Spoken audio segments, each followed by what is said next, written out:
और झुंड में और उधर सिद्धि सब सखियां मिलकर भगवान राम को गालियां देने लगी।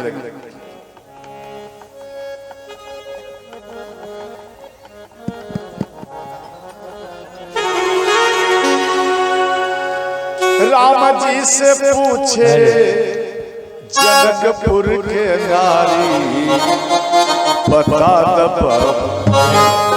ओ बता दब लोग बातें काहे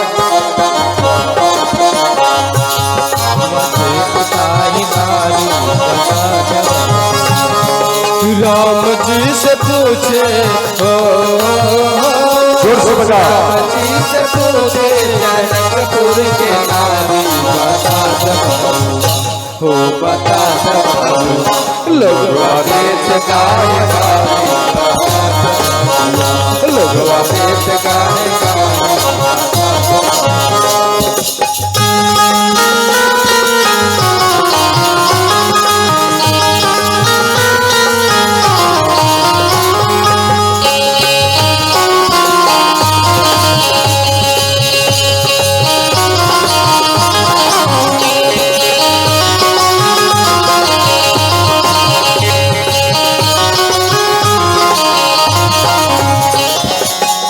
सिद्धि भगवान राम को बोली, हे राम तोहरा से पूछो मैं आहो धनुषधारी, तोहरा से पूछो मैं आहो धनुषधारी, तोहरा से पूछो मैं आहो धनुषधारी, तोहरा से पूछो मैं आहो धनुषधारी। एक भाई गोर काहे, एक भाई गोर काहे, एक काहे कारे बता दब बता दब लोग बातें पे काहे गाली, बता दब भगवान लोग बातें पे काहे गाली। हर हर महादेव।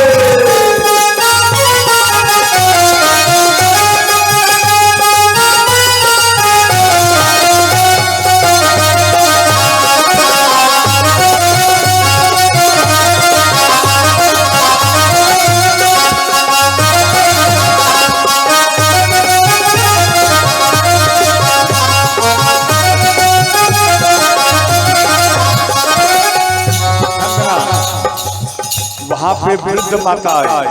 वृद्ध माता कहती अपने सखियों में, ए सखी एक बात बताओ, राजा दशरथ जी ने कैलन होशियारी, राजा दशरथ जी ने कैलन होशियारी, राजा दशरथ जी ने कैलन होशियारी, राजा दशरथ जी ने कैलन होशियारी।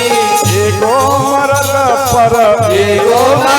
पर तीन तीन गो नारी, बता दब हो बता दब भगवान लोग बातें काहे गारी, लोग बातें पे काहे गाली, बता दब भगवान। हर हर महादेव।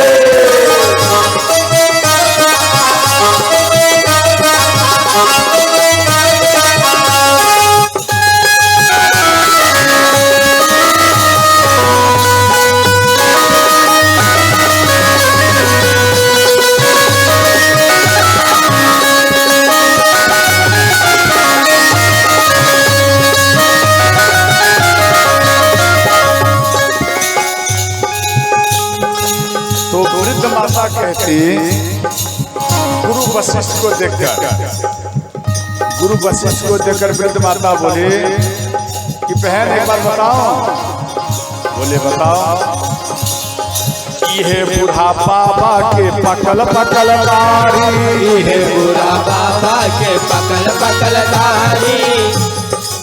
जैसे ही अब आप बोले तो गुरु वशिष्ठ रोमपाद को बोले, रोमपाद तेरे कारण देख हमको गालियां सुनना पड़ रहा है। तो रोमपाद बोले, गुरु जी भोजन तो बहुत स्वादिष्ट है, ध्यान देना, बरातियों को एक आइटम कम भोजन करवाइए, लेकिन ऊपर से गालियां भरपूर दे दीजिए, बराती खुश हो जाता। समझ गए? आप पूरा आइटम भोजन दिया और आप गालियां नहीं दिए तो बराती खुश नहीं होता। यहाँ जैसे ही गालियां दिए तो रोमपाद बोले गुरुजी भोजन बहुत सुंदर है। बोले हाँ क्यों नहीं सुंदर बोलेगा, गालियां हमें सुनना पड़ रहा है और स्वाद तेरे अंदर में बढ़ रहा है। अच्छा किया। इहे बूढ़ा बाबा के पकल पकल दाढ़ी, इहे बूढ़ा बाबा के पकल पकल दाढ़ी, इहे बूढ़ा बाबा के पकल पकल दाढ़ी, इहे बूढ़ा बाबा के पकल पकल दाढ़ी। देखना पातर चितर देखना पातर चितर, देखना पातर चितर देखना पातर चितर, हाय भरी थारी बता दो ओ बता दो लोग बातें चाहे लोग बातें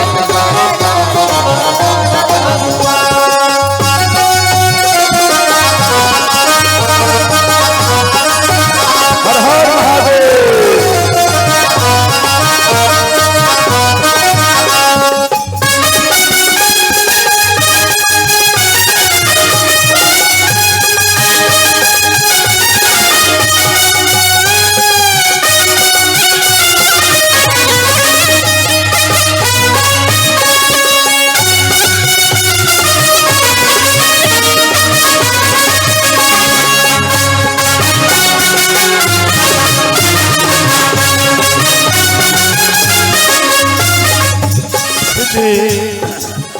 भगवान राम की सरोज सिद्धि बोली, हे राम कहती न सिद्धि लता मन में विचारी, कहती न सिद्धि लता मन में विचारी, कहती न सिद्धि लता मन में विचारी, कहती न सिद्धि लता मन में विचारी। हम सब लागै छी तोहर, हम सब लागै छी तोहर, हम सब लागै छी तोहर, हम सब लागै छी तोहर। सरोज सारी बता दो बबुआ, हो बता दो बाबुआ, लोगवा देख काहे लगवा दे बता है गाली, बता दो बाबुआ। राम जी से पूछे हो, राम जी से पूछे जनकपुर के नारी बता दो बबुआ, हो बता दो बाबुआ, लगवा दे बता है गाली, बता दो बाबुआ, लगवा दे बता है गाली, बता दो बाबुआ, लगवा दे बता है गाली, बता दो बाबुआ, लगवा दे बता है गाली, बता दो बाबुआ, लगवा दे बता है गाली, बता दो बाबुआ। बोलो जुगल जोड़ी सरकार की जय हो। ध्यान देना। नित्य उठी विदा अवधपति मांगा, राखहि जनक सहित अनुराग।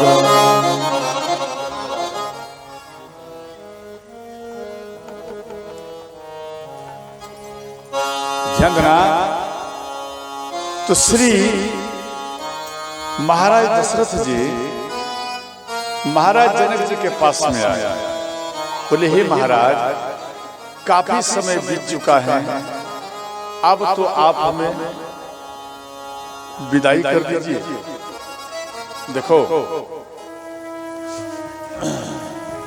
आपकी बेटी जन्म लिया, जन्म से धीरे धीरे बड़ा हुआ, तो वो बड़ी हो रहे हैं और माँ और पिता के लिए वो अभी भी बच्ची है, समझे।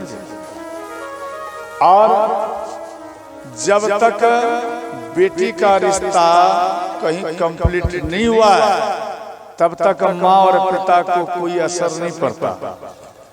और जैसे ही कहाँ भी आपकी बेटी का रिश्ता ओके हो गया, जब फलाना समय में आपकी बेटी का विवाह होगा, तो तब से माँ और पिता उदास हो जाते हैं, समझे जी। अब हमारी बेटी हमारे पास से मात्र 2 दिन रहेगी, 10 दिन रहेगी, 5 दिन रहेगी। गप करने वाली माता की जय हो, समझ गए। हाँ, हम आपको बोले थोड़ा कंकर ले आओ, एक गुल्लत ले आओ, तब सिर फोड़ूंगा यहां से, समझ गया? तो जब आपका बेटा बेटी जब बड़ी हो गई, रिश्ता ओके हो गया, तो उस टाइम में आपको वियोग सताएगा।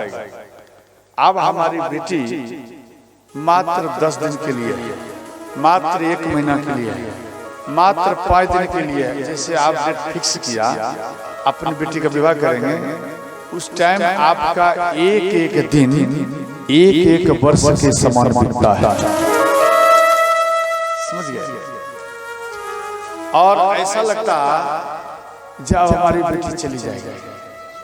देखो पिता और माँ इनका प्राण कैसा होता है मालूम है? जैसे पापड़ को छाक दीजिए और पापड़ को थोड़ा सा ठोकर लग जाएगा तो क्या होगा? वो टूट जाएगा। उसी प्रकार के माँ और पिता होते हैं। अपनी बेटी के लिए अगर थोड़ा सा भी बेटी को ठेस भी लग जाता है, माँ और पिता को कलेजे में आकर चोट लगती है, समझ गए? अब यहाँ महाराज दशरथ जी महाराज जनक जी के पास में आए, जी आप हमें विदाई कर दीजिए।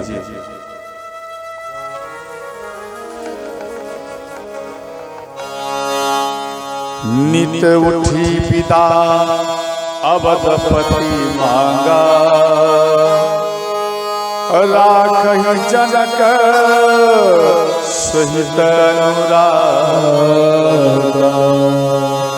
हे महाराज आप हमें विदाई कर दीजिए। इस बात को सुनकर महाराज जनक जी उदास हो गए। महाराज जनक जी कहने लगे, हे महाराज आप जाएंगे ठीक, आप जाना, कुछ दिन और रह जाइए। देखो बराती को रखने से क्या खर्च नहीं होता? खर्च होता है श्रोता, परंतु पिता को वो खर्च का कोई परवाह नहीं रहता। वो पिता अपने बेटी को विदाई कर नहीं पाते, वो मन में सोचते कि हमारी बेटी कुछ और समय तक रह जाए फिर विदाई।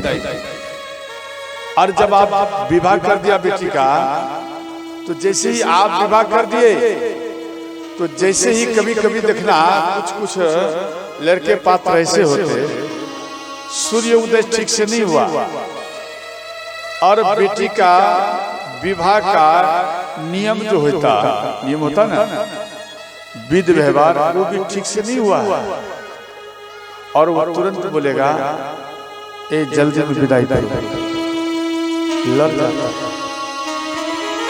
उन पिता के पास में जाकर लड़ जाएंगे, जब आप जल्दी में विदाई करो। जैसे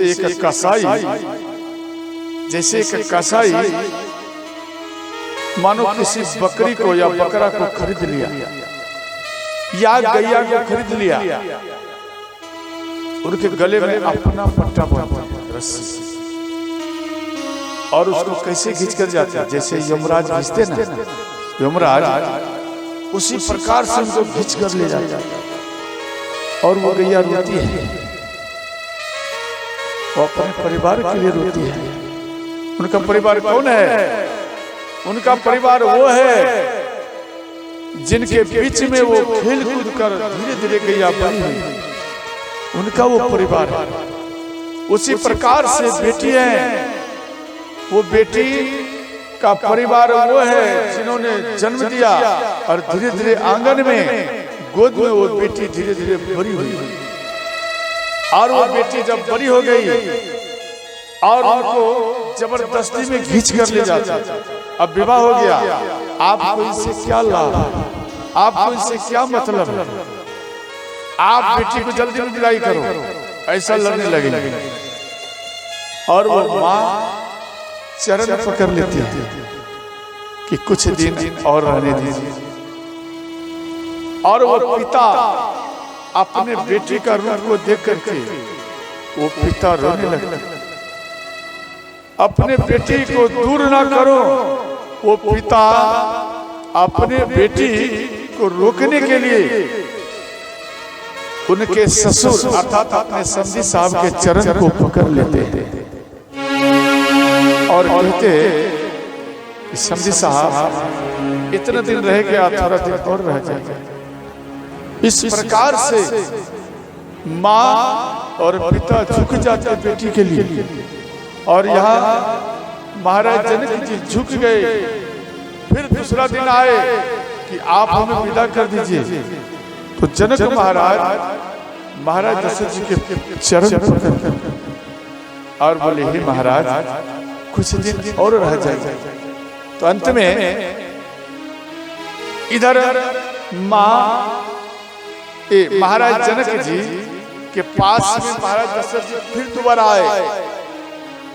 गुरु विश्वामित्र, गुरु वशिष्ठ और सतानंद, गौतम ऋषि, अहिल्या माता, इन दोनों के मिश्रण से एक बेटा प्रकट हुआ सतानंद मुनि। वो सतानंद मुनि जनक महाराज के पुरोहित थे। वो सतानंद मुनि आए और महाराज जनक जी को समझाए। बोले, हे महाराज, एक ना एक दिन बेटी को विदाई करना पड़ता है, इसलिए अब तो आप अपनी बेटी को विदाई कर दीजिए। सबके बात को ये मान लिए। अंत में ये बात आकर के अपनी पत्नी सुनैना के पास में आकर बोली। सुनैना सुन करके रोने लगी और ये नगरवासियों में ये बात फैल गया। नगरवासी सब कोई सीता सीता कहकर रोते हुए और जनक महाराज के महल को सुरपाओ। और इधर माँ सुनैना अपने बेटी सीता को गोदी में ली।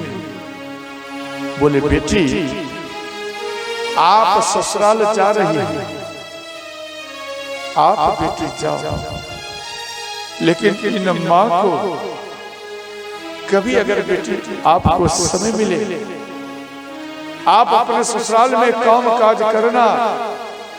मानो जब तुझे थोड़ा समय मिलेगा तो इन माँ और इन पिता को एक बार याद करना, और इन माँ और पिता को आप कभी भूलना मत। देखो, आपके पास में परिवार है, आपके पास में पूर्ण फैमिली है, आप जी लेंगे। लेकिन एक बेटी के पास में कोई फैमिली नहीं है। वो एक बेटी एक अदर स्थान में जाकर आपकी बेटी वहां रहेगी। कभी कभी ससुराल वाले से मानो नहीं रटा पटा तो वो आपकी बेटी को डांटेंगे। और कभी कभी ऐसा स्थान में होते कि पति दारू पी करके आता, जब तक विवाह नहीं हुआ ये बात को कोई नहीं जान पाया जे लड़का दारू पीता, परंतु जब विवाह हो गया सब बात प्रकट हो जाता। और एक पिता को बेटी नहीं कहते कि मेरे पति दारू पीते। क्यों? इसलिए नहीं कहती क्योंकि मेरे पिता हमको विवाह किया, इतना कष्ट से जमीन जायदाद को बेचकर हमारे पिता विवाह किया, और अगर मेरे पिता इस बात को सुनेंगे तो मेरी माँ और मेरे पिता टूट कर गिर जाएंगे। इसलिए इन बात को शेयर नहीं करते, इन बात को बेटी छुपा लेती है। और वो अकेला ससुराल में है, और कभी सास आया एक डंडा लगा दिया, कभी देवर आया एक डंडा लगा दिया, कभी ननद आई एक थाप लगा दिया। अर्थात आपकी बेटी बीच में है और चारों बगल से घेर कर आपकी बेटी का डंडा से पिटाई करता है। अरे सब कोई मार रहा है तो चलेगा, लेकिन जो जीवन साथी बने अगर वो आपके बेटी को मानो डंडा से पीटता है, वो बेटी जीते जी वो नरक वो बेटी रोती है और बार बार रोती है और कहती है, हे पिताश्री, आप अच्छा जानकर आप हमारा विवाह किए, परंतु ये छुप करके अब ये प्रकट हो गया, अब ये दारू पीता है और ये बात अपने परिवार में मानो फैला दिया, अपने ससुर को बोल दिया। तो वो बेटा अर्थात वो पति वो दारू पी कर आते और अपने पत्नी का झोटा पकड़कर अपने पत्नी का झोटा पकड़कर और घिसिट घिसिट कर जमीन में उसको पटक पटक कर मारता। वो आपकी बेटे दूर में रहकर पिता पिता का खिलाती, जी पिताश्री, हमने कौन सा बड़ा अपराध किया कि विधाता ऐसे पति से हमको विवाह कर दिया। और ये पति, हे पिताश्री, हमें पटक पटक कर ये हम पिटाई करते। वो बेटी रोती है और यहाँ पिता यहाँ रोते हैं। और इतने में राम आ गए।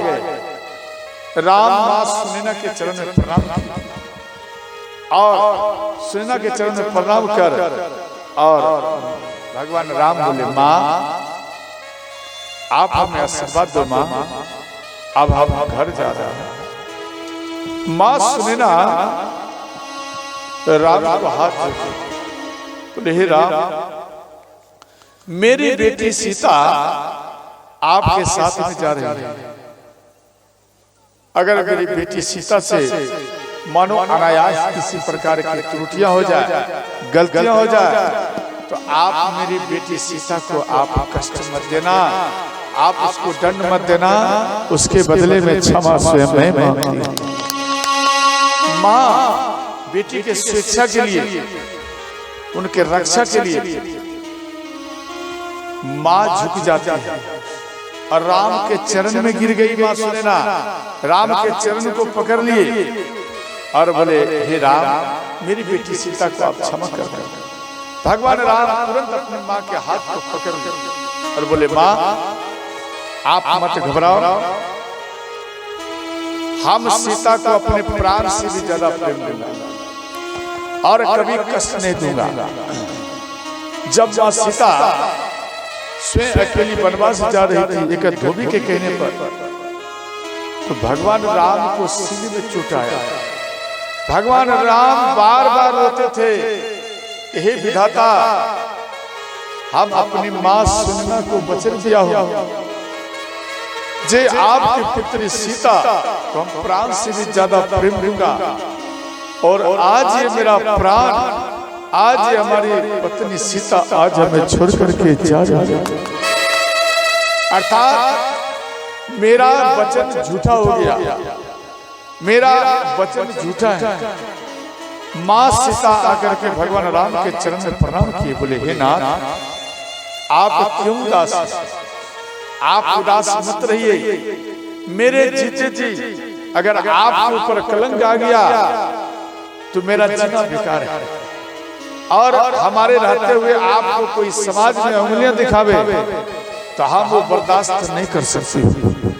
इसलिए नाथ, आप अयोध्या में रहिए, और आज मैं अयोध्या को छोड़ करके आज मैं वन में जा रही हूँ, आज मैं वन में जा रही हूँ। हे नाथ, आप मेरे ऊपर सदा कृपा बना के रखना। भगवान राम के चरण में मां सीता प्रणाम किए और मां सीता वन में गई। कई प्रकार के कष्ट मां सीता से, और उसी को याद कर भगवान राम बार बार रोते थे।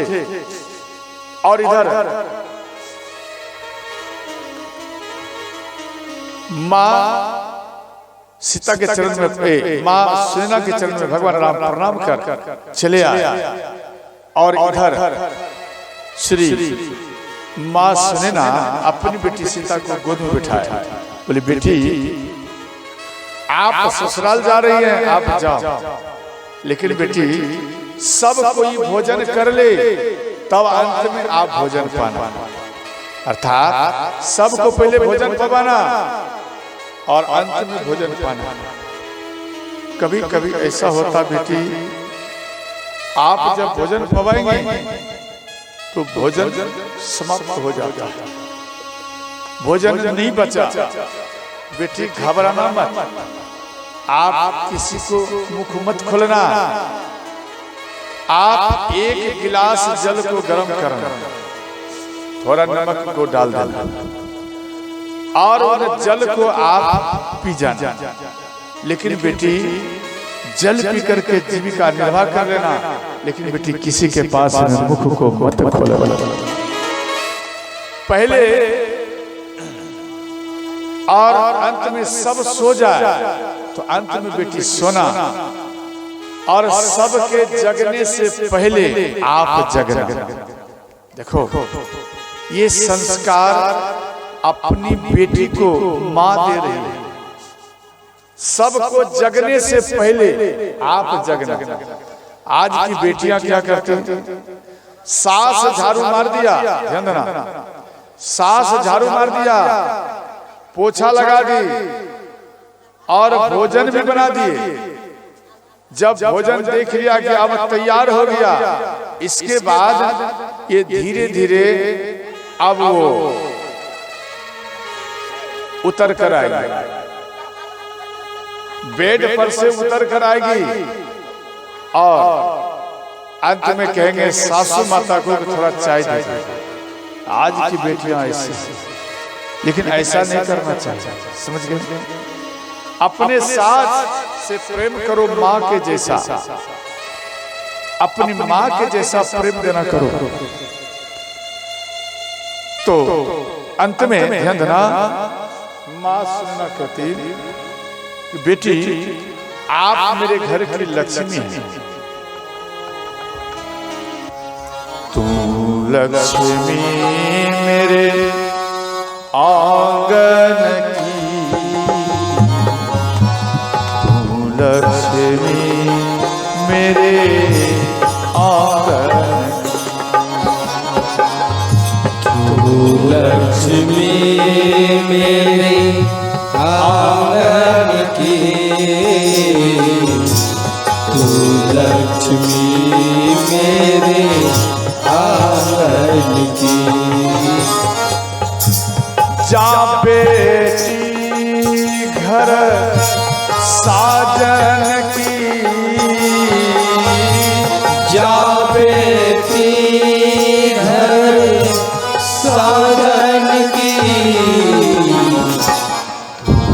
तुलसी मेरे आंगन की, तुलसी मेरे आंगन की।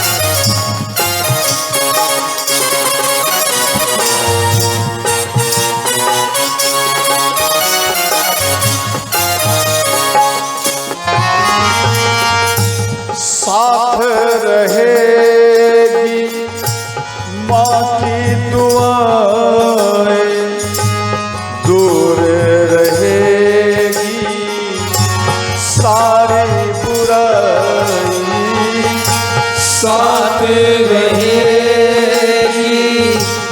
माँ की दुआएं, दूर रहेगी सारी बुराई। देखो माँ क्या कहती, बेटी आपके ऊपर जो संकट आवे वो संकट आपको नहीं आवे, वो संकट मेरे ऊपर आवे। माँ कहती वो संकट मेरे ऊपर आ जाए, आपको नहीं आवे।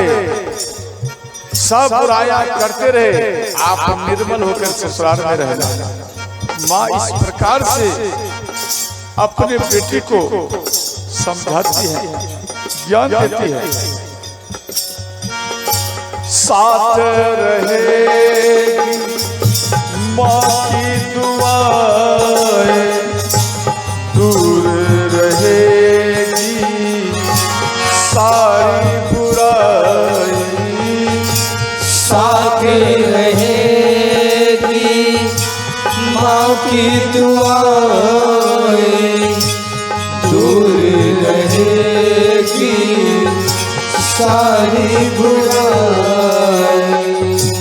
नन्ही सी कली मेरे उपवन की,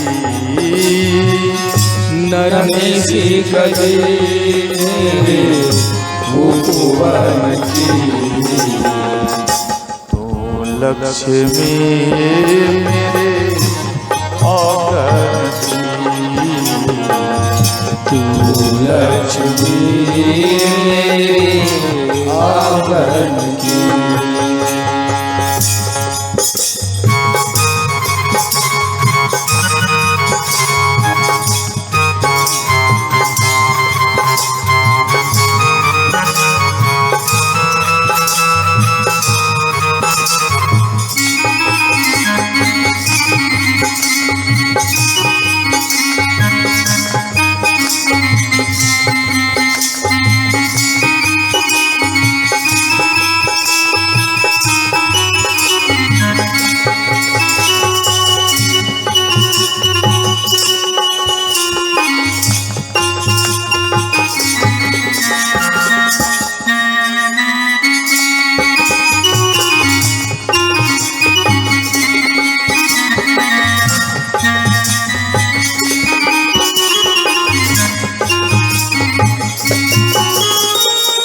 बेटी, आप जब छोटी थी छोटी, उस टाइम में आप जब आपको हम सुलाया करें बेड पर, तो आप उन बेड पर वस्त्र में मल मूत्र कर दिया करते थे, और उन मल मूत्र को हम हटाकर सफाई करके उन भीगे हुए स्थान पर से हम सो जाया करते थे।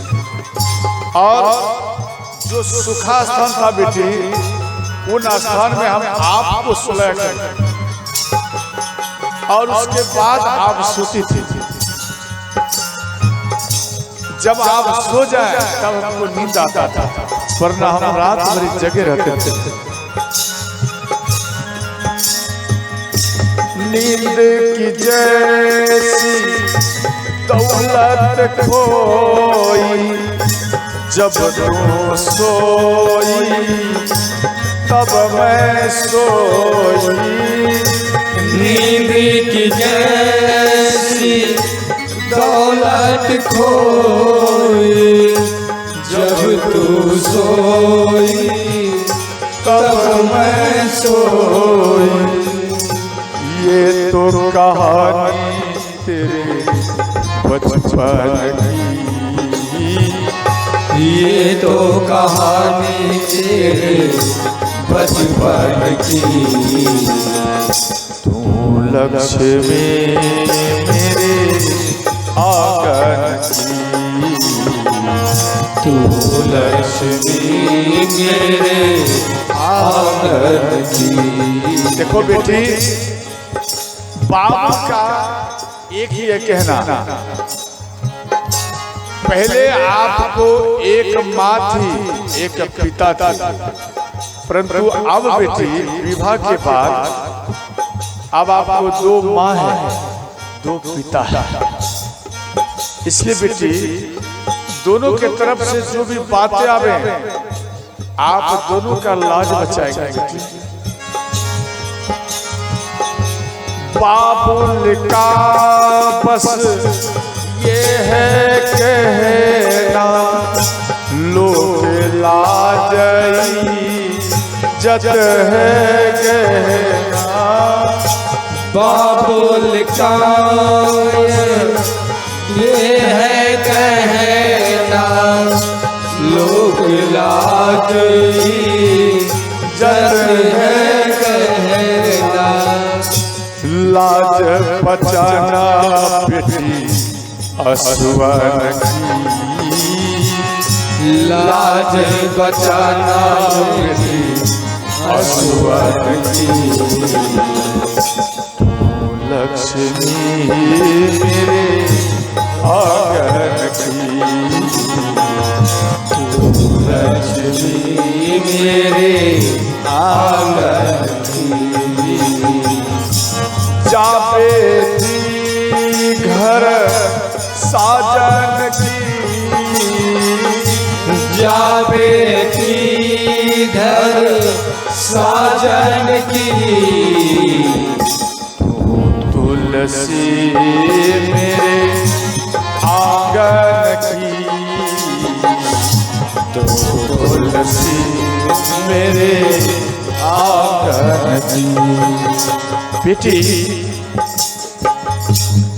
जब तक तेरा विवाह नहीं हुआ था तब तक तू हमारी थी। देखो कैसा ये संसार रीति बनाया। एक बचपन से बेटी को इतना बड़ा कष्ट सहना पड़ता। घर में भी माँ कहती ध्यान देना, ए भाई कहते, कभी कभी क्रोध में माँ भी कह देती है बेटी को, कभी कभी पिता भी कह देते अपनी बेटी को, अरे तू तो पराये घर की होगी। ध्यान देना, बेटी को परिवार जिन्होंने जन्म दिया और वो कह देते अरे तू तो पराये घर की होगी। बेटी को कलेजा में चोट लगता है।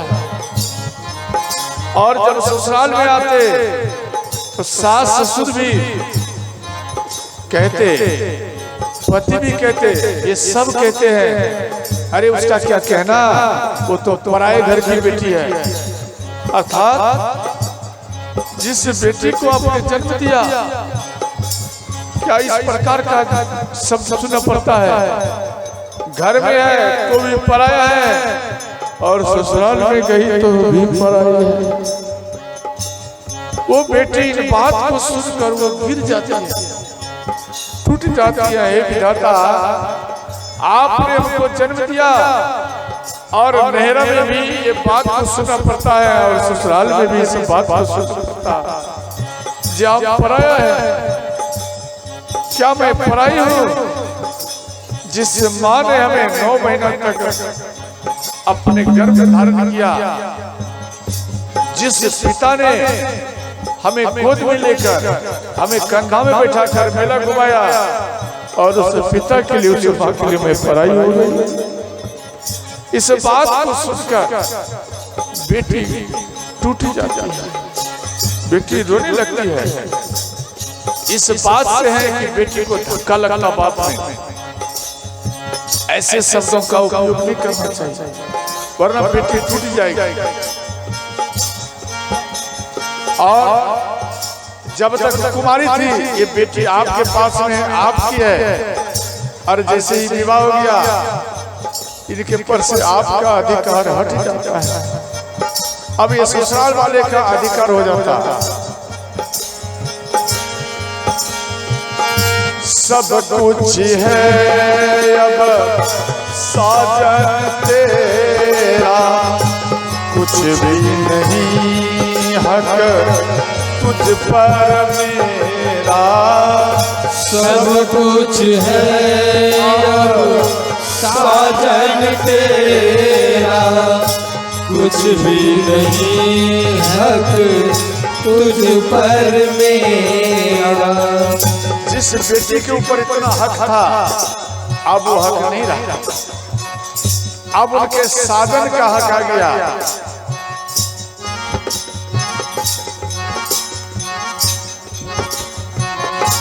तू राधा अपने मोहन की, तू राधा अपने मोहन की, तू लक्ष्मी मेरे आंगन की, तू लक्ष्मी मेरे आंगन की।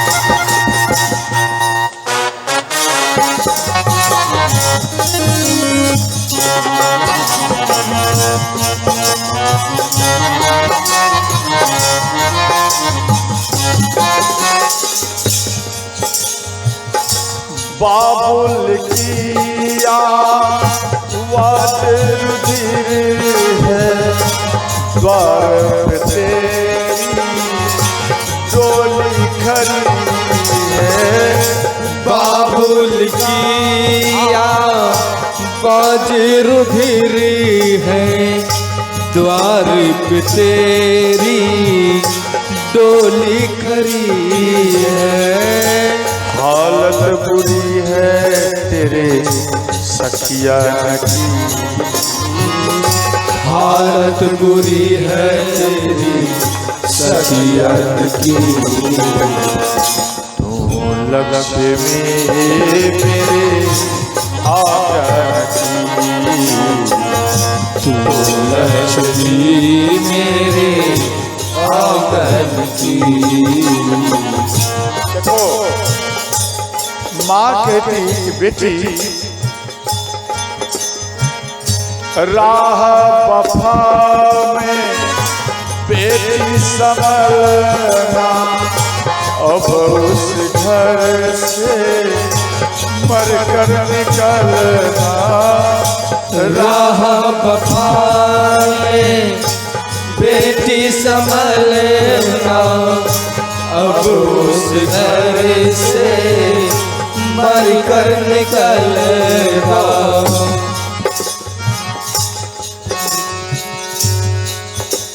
बेटी को कह रहे हैं राह वफा में संभल कर रहना। जैसे कभी कभी ऐसा समय आ जाता, ध्यान देना, कभी कभी ऐसा मोड़ पर समय आ जाता कि ना ससुराल वाले का बात मानना पड़ता, नहीं सहन कर पाते, और नहीं नहरा से बेटी दोनों पक्ष में टूट जाते हैं। अब इतना टूट जाते, इतना टूट जाते, ना इधर का और ना उधर का, ना इधर का ना उधर का रहती, और ये टूट जाती। और बेटी अंतिम चरण का रास्ता ढूंढती। ध्यान देना, बेटी का विवाह में माँ क्या करती मालूम है? जमीन जायदाद को बेच देती और कर्ज भी उठा लेती हैं बेटी के विवाह में, कई माताएं, कई पुरुष। और जब उठा लिया कर्ज, तो उठाने के बाद में कर्ज ज्यादा हो गया, बेटी का विवाह कर दिए, कर्ज वाले परेशान करते। तो बेटा क्या करते, ध्यान देना, माँ को घर से बाहर कर देते, पिता को, और वो पिता और माँ बाहर में एक झोपड़ी बनाकर माँ रहती है, और बेटा महल में है। ध्यान देना, बेटा महल में है, और एक बार भी माँ को नहीं देखते। ध्यान देना, माँ ने भोजन पाया है या नहीं पाया, समझ गए? और बेटी दूर में है, वो डेली फोन करेगी कि माँ मेरे पिता दवाई खाया या नहीं खाया, दूर से। और हे पिता श्री, मेरी माँ भोजन पाई या नहीं पाई, दूर से आपकी बेटी आपको याद करेगी। और आपके घर में आपका बेटा है, आपका बेटा एक बार भी नहीं पूछता कि माँ आपने भोजन पाया है या नहीं पाया। आपके नगर का कोई एक व्यक्ति बेटी के पास में चले जाते, आपकी बेटी दूर में है, वो एक बार सुन लेते कि आपके समाज का एक व्यक्ति आया, वो अपने घर को, अपने महल को छोड़कर, और वो गांव वाले के चरण में आकर के गिर जाती है, और उनको पिता के जैसा मान देते, और कहते मेरे पिता का क्या स्थिति है, मेरी माँ कैसी है, इस प्रकार से रो रो करके पूछती है। और वो एक बार कह देते, आपके पिता और माँ, आपके भैया इनको घर से बाहर निकाल दिया, कर्ज वाला आपके पिता को डांटते हैं, पीटते हैं, बोलियां कहते हैं, और आपका भाई कुछ नहीं, केवल वो मुख देखते रहते हैं। इस प्रकार से बेटी सुनकर ससुराल वाले से लड़ करके, झगड़ करके वो नहरा में आती, और अपने माँ और पिता का स्वागत करते हैं और रो के कहते हैं, पिताश्री आप इतना दुबले हो गए, माँ इतना दुबली हो गई, आपने भोजन नहीं पाया। इस बात को सुनकर बेटी भी रोती है और बेटी मानो दोनों पक्षों में टूट जाती, वो गले में फांसी लगाकर वो अपने शरीर को त्याग देती। यहाँ कहती है कि बेटी ऐसा भी संकट आ जाए, कैसा भी आ जाए, लेकिन बेटी आप कभी प्राण को मत त्यागना, आप प्राण को मत त्यागना। अगर आप प्राण को त्याग देंगे तो हम कैसे रहेंगे बेटी। राह वफा में बेटी संभलना, अब उस घर से मर कर निकलना। राह वफा में बेटी संभलना, अब उस घर से मर कर निकलना। अर्थी सजेगी तेरी अचरन की, अर्थी सजी है तेरी सचरन की। तू लक्ष्मी मेरे आंगन की, तू लक्ष्मी मेरे आंगन की। लक्ष्मी मेरे आंगन की, तू लक्ष्मी मेरे आंगन।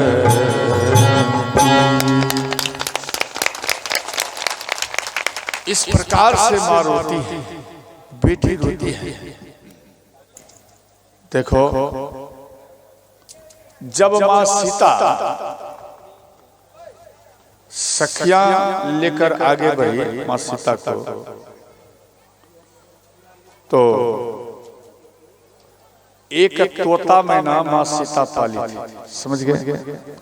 तोता मैना वो रोती है, माँ सीता एक कहार के पास में आया और कहार में बैठने के लिए जा रही हैं और इधर जब आए, ध्यान देना, जब आए तो अंत में तोता मैना रोने लगे, बोले माँ कहाँ जा रही हो, माँ हमें छोड़कर कहाँ जा रही हो, माँ हमें छोड़कर कहाँ जा रही हो। ये कान में आवाज आया, माँ सीता दौड़ते हुए गई, सोने के पिंजरे को खोलकर तोता मैना को बाहर लाए और उनको चुमन की। अब जब चुमन किए, ध्यान देना, तो चुमन करने के बाद माँ सीता बोली आज से आप आजाद हो, अब आपको इन पिंजरे में नहीं रहना। तो राधे राधे। तोता मैना बोले, महाराज श्री को माल्य अर्पण के लिए एनर्जी डीलर साहब जो कि महाराज श्री को माल्य अर्पण कर रहे हैं। कुछ नहीं, एक बार जोरदार ताली का स्वागत करें।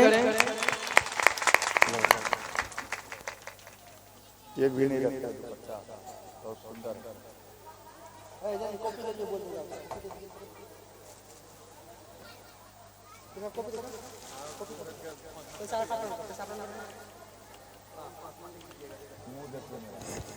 ठीक ठीक ठीक।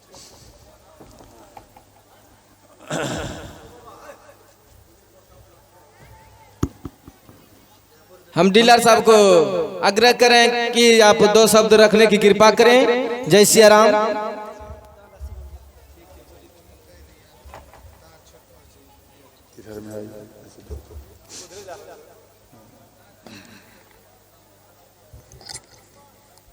परम श्रद्धेय रामदास बाबा जी हमारे यहाँ आए, बहुत खुशी की बात है और ये दोबारा बार आए हैं, इसमें हम लोगों के दिल की तमन्ना पूरा हो गई। सर्वप्रथम ये कहेंगे कि कोई भी हमारे यहाँ अतिथि आते हैं तो यह परंपरा रही है भारतवर्ष की कि अतिथि देवो भव। अतिथि जो होते हैं देव होते हैं और इनका सम्मान करना चाहिए और पूरे गांव समाज अगल बगल के लोगों के द्वारा होना चाहिए।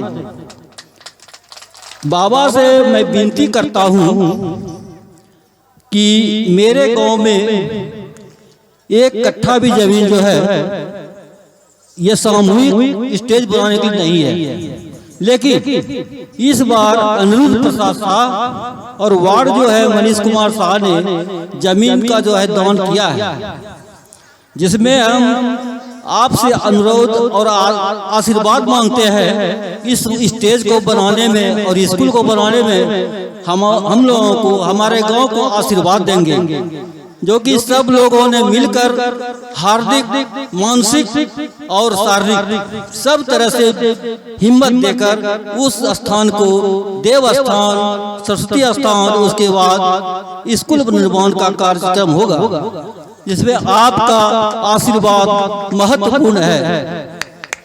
यह धरती जो है, यह प्रकृति जो है धर्म पर, भारत धर्म का देश है, इसलिए यहाँ धर्म की कमी नहीं होनी चाहिए। हर जगह भागवत कथा, गीता पाठ हो रही है। इसी तरह हमारे गांव में भी इन लोगों ने जयरामजीत और रविंद्र साहब ने विशेष जोर देकर इन्होंने यह प्रोग्राम करवाया है। बहुत खुशी की बात। और हमारे कहल गांव बस्ता अक्र भी है, जहाँ की बस्ता मतलब होता है 8 जगह जो है उसका शरीर भंग रहा, फिर भी महान हो गया। इसलिए किसी के चेहरा या खूबसूरती मत जाइए, काम के ऊपर जाइए, नाम उसका होगा। बहुत बहुत धन्यवाद बाबा, प्रणाम। डीलर साहब के लिए एक बार जोरदार ताली का स्वागत करें। कुछ दान आए हुए हैं। मनोरमा देवी 201 रुपया बिशनपुर से, चौकीदार दीपक पासवान की धर्मपत्नी श्रीमती पुष्पा देवी ग्राम रामपुर से साड़ी, साया, ब्लाउज एवं चूड़ी, सिंदूर, प्रसाद टिकली के साथ 51 रुपये के दान भेजे हुए हैं। रुमा देवी चन्नो से 50 रुपये के दान, श्याम पासवान 51 रुपये, श्रीमती चित्तनारायण पासवान। तो ध्यान देना, माँ सीता उन तोता मैना को आशीर्वाद दिए कि आप जनकपुरी में रहिए। तोता मैना बोले कि माँ हम नहीं रह सकते, आपके साथ में हम जाएंगे। तो माँ सीता बोली आपको जनकपुरी में ही रहना पड़ेगा, मानो मेरे वियोग में कोई प्राण त्यागेगा, आप प्राण मत त्यागने देना।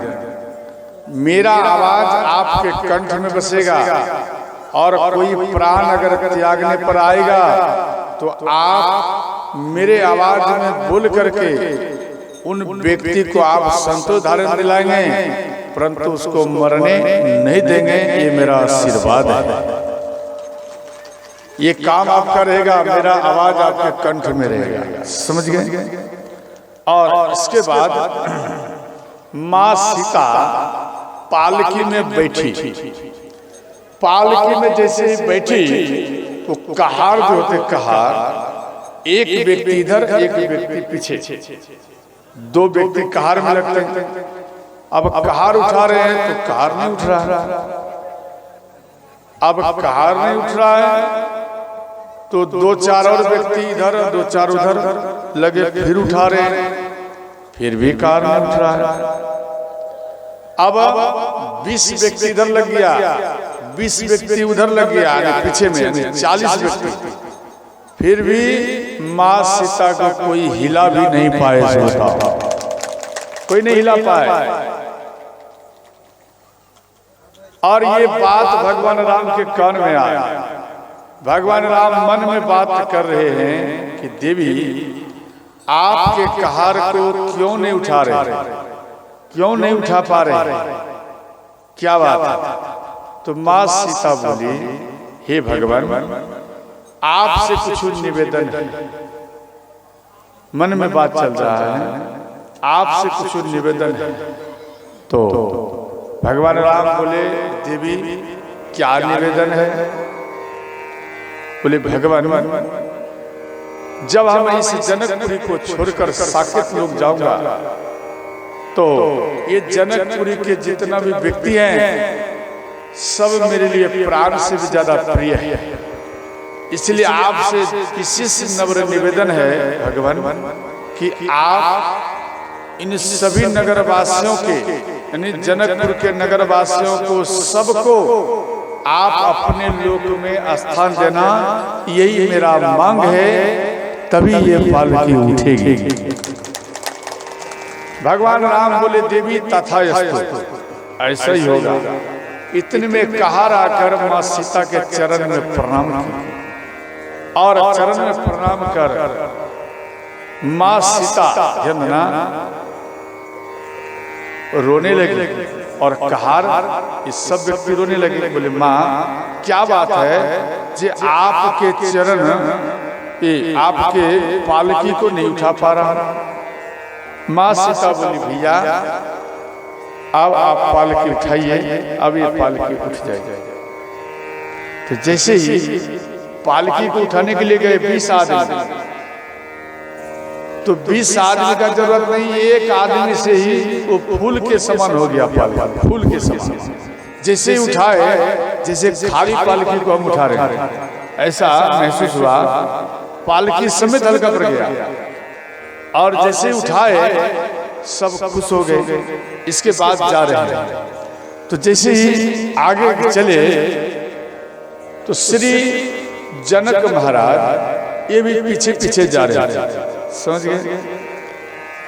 तो कुछ दूर जाने के बाद महाराज दशरथ जी थोड़ा रथ में पलट करके देखे महाराज जनक जी आ रहे हैं। अब जनक महाराज को महाराज दशरथ जी रथ को रोके और जनक महाराज के पास में आया। बोले हे महाराज आप काफी दूर आ गया, अब आप एक काम करिए, आप वापस हो जाइए। बोले नहीं नहीं महाराज कुछ दूर और चलिए, हम आपको छोड़, समझ गए? तो जब यह बात बोले तो महाराज दशरथ जी रथ में बैठे और जा रहे हैं और महाराज जनक जी भी जा रहे हैं। यहाँ पर गोस्वामी जी लिखे हैं बहुरी बहुरे कौशलपति कहई, बहुरी बहुरी कौशलपति कहई, जनक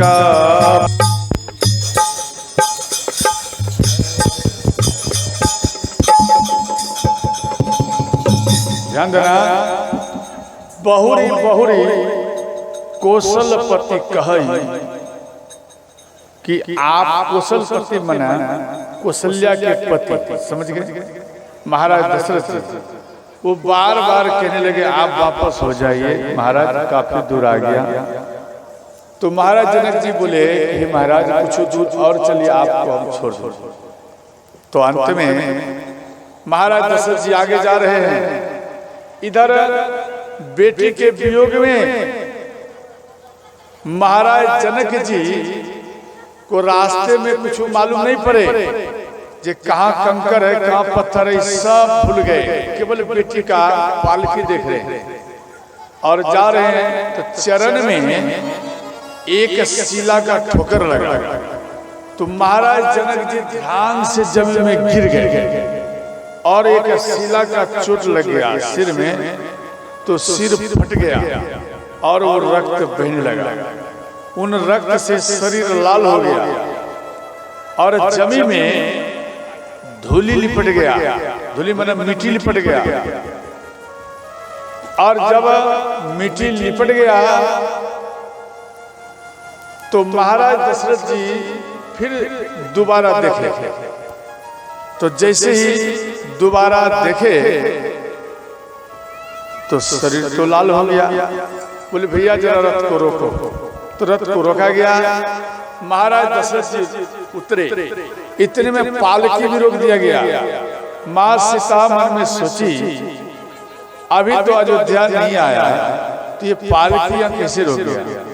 तो उसमें पर्दा रहता, पर्दा को थोड़ा हटा कर देखे तो महाराज जनक जी रो रहे हैं बेटी के वियोग में, और सिर फूट गया, शरीर लाल हो गया। तो माँ सीता चारों बहन दौड़ते हुए पिता पिता कहते हुए अपने पिता के शरीर में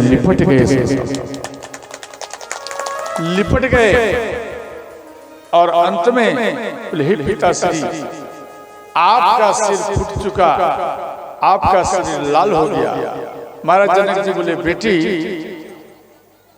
हमें मालूम नहीं मेरा सिर फूट गया, लेकिन बेटी आप क्षमा करना, तेरे वियोग को हम सह नहीं पाए, और बेटी आप क्षमा करना, इतना दूर तेरे पीछे पीछे हम आ गए। अंत में माँ सीता का दृष्टि पड़ा एक गौ माता के पास। गौ माता भी रो रही थी। स्वयं माँ पृथ्वी गौ का रूप धारण करके अपनी बेटी को छोड़ने के लिए गए। माँ सीता मन में विचार की, ये गौ माता वही है जिन्होंने बचपन में हमको कई बार दूध पिलाई। ध्यान देना, बचपन में पृथ्वी माता गौ का रूप धारण करके माँ सीता को दूध पिलाती थी। माँ सीता को एक बात मालूम पड़ गया, तो माँ सीता दौड़ते हुए गई, और वो गैया जो टिकर टिकर कर रो रही थी, और माँ का कर उनके गले में माँ सीता लिपट गई। गैया उनके मुख को चाटने लगी। ध्यान देना, आपके दरवाजे में, आपके नगर में जो गैया है, वो गैया कोई दूसरा नहीं है, वो स्वयं माँ पृथ्वी है। समझ गए कौन है? स्वयं माँ पृथ्वी है। पृथ्वी माता कंदमूल, फल, साग, रोटी, सब्जी इत्यादि ये सब तो देती ही है, परंतु विशेषकर आपके शरीर को पुष्ट करने के लिए पृथ्वी माता गौ का रूप धारण करके आती है। समझ गए? ध्यान देना, आपकी माँ आपको 1 से 2 माह, 3 माह, 4 माह दूध पिलाएगी। समझ गए? इसके बाद आपको कौन दूध पिलाती है? कौन माता? तो गौ माता। समझ गए?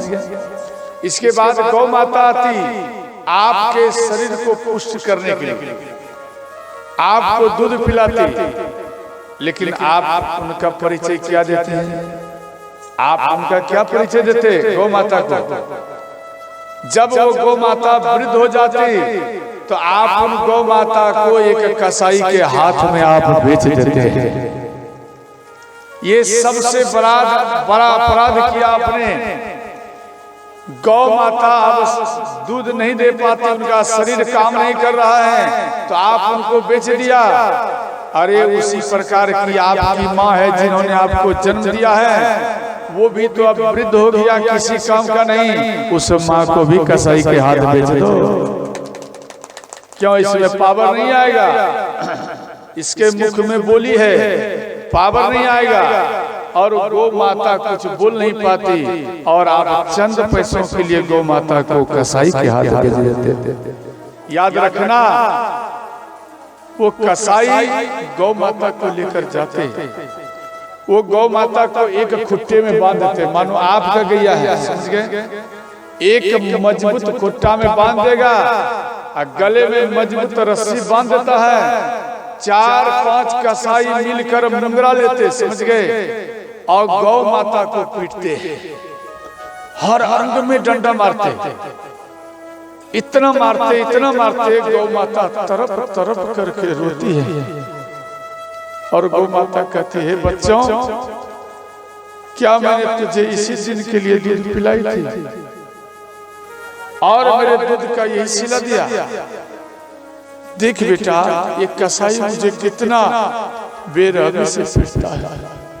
गौ माता रोती है, बेटा हम वृद्ध हो गया, आप हमको भोजन नहीं पवा सकती, तो आप हमको छोड़ देते, आप हमको गले में से रस्सी को खोल देते। बेटा आपके अगल बगल में घास चर करके जल पी करके हम जिंदगी निर्वाह कर लेती, परंतु बेटा तेरे नजरों से हम कभी दूर नहीं होती। आपको प्रमाण करना है, आप अपनी गैया को घर में से खोल दो, हटा दो, समझ गया?